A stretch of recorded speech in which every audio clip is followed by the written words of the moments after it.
I'm pleased to be part of the launch of the report 2013 on Mutual Review of Development Effectiveness, which is published under the theme Promise and Performance. And it is particularly appropriate to launch this report with you on the occasion of this 14th session of the Regional Coordination Mechanism because of the importance of such type of assessments in the proceedings as the one that we are having these days here. This event is occurring at a crucial period in Africa's history and within a context of renewed optimism. The discourse about Africa's growth rate and its potential, scope, possibilities are now well known to African watchers. As Africa continues to bask in the glow of its new economic success, this is the right time to also investigate new models of development and new models of support and assistance with our partners. It is important to note that net ODA, or Official Development Assistance, receipts have played a substantial role in Africa's central government budgets since independence, and very little has changed, even now with this economic growth. It was 18.2% of government expenditure in average in 1970, and it is 19% in 2008. As important as this help still is, what counts today is how we transfer growth into quality growth with sustainability, jobs, and social inclusion. We need to go beyond this static debate on aid for development and address the means by which Africa and its partners engage to set development and financial targets.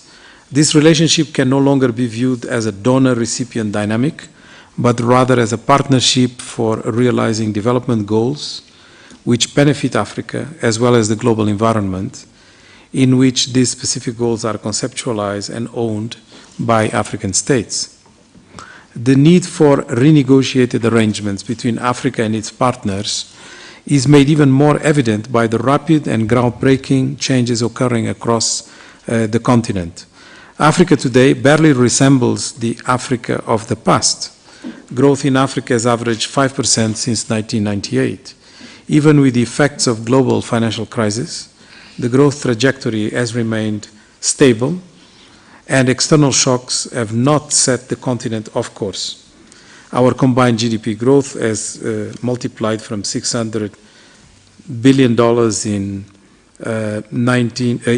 12 years ago to 3.3 trillion today.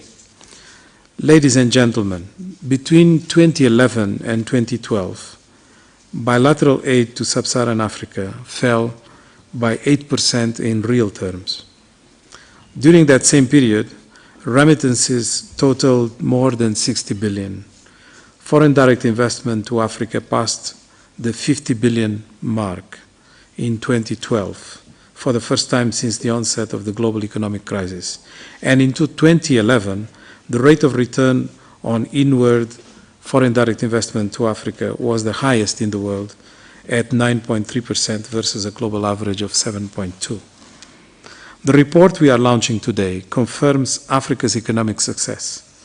However, sustained economic growth over the past years has not sufficiently translated into job creation, reduced inequalities, and elimination of poverty. Economic and structural transformation is arguably the most critical for Africa's continued growth.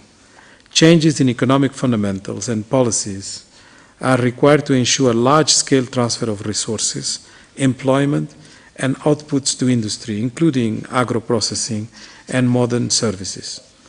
These are basic premises for a more inclusive economic growth model that can allow African countries to drastically reduce unemployment, social and spatial inequalities, and sustain our current growth trajectory and demographic challenges.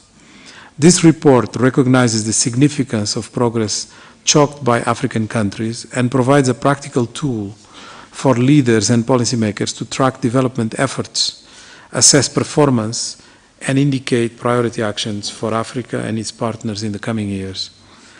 In the area of economic governance, it notes that sound domestic macroeconomic policy has created the space for African governments to adopt counter-cyclical policies to mitigate the effects of the 2008-2009 crisis. While improvements occurred in the management of public resources, especially in the areas such as budget preparation, there continues to be lack of transparency in oil, gas, and mining revenues, and this remains a source of concern.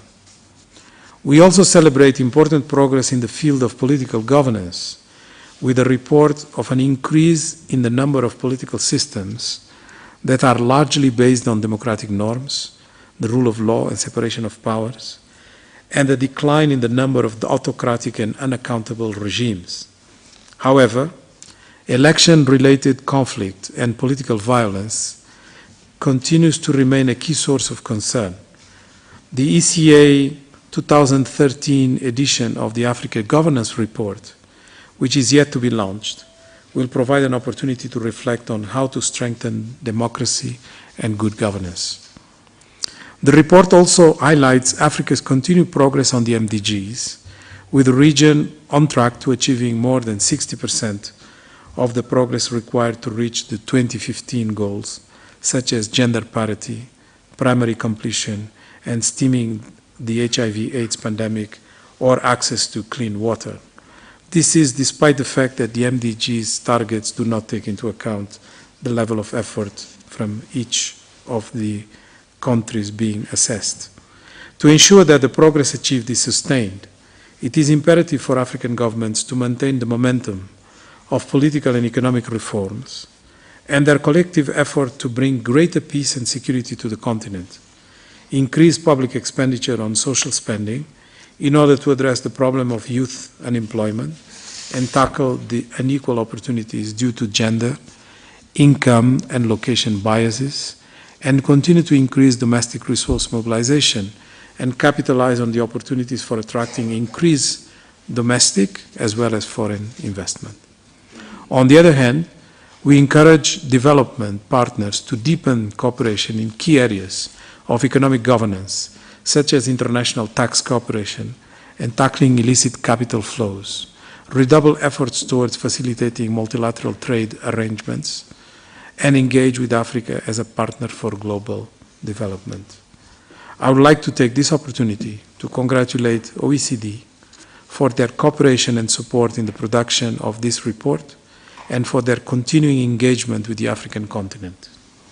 Ladies and gentlemen, I hope that the findings and recommendations of the report, as well as the discussions that will follow the presentations made by OECD, ECA, and our guests, will further inspire our unwavering commitment to support economic transformation and sustainable development in Africa. Thank you.